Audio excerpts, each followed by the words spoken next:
বন্ধুরা, এবার দেখুন গাড়িটা দুটো ডিপি আছে, তো কিভাবে ও পার্কিং করবে। এই দুটো ডিপি মাঝখানে ও পার্কিং করছে।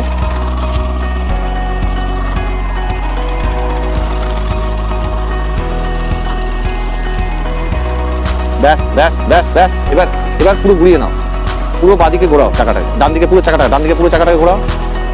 এবার আস্তে আস্তে গাড়িটা, হ্যাঁ গাড়ি বডি সোজা হোক, বডি এখনো সোজা হয়নি। ব্যাস, এবার চাকা সোজা করো। ব্যাস, এবার সামনে একটু এগিয়ে নাও।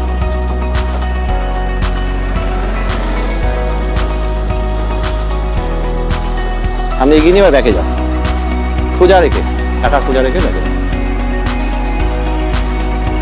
হাঁটু যাও।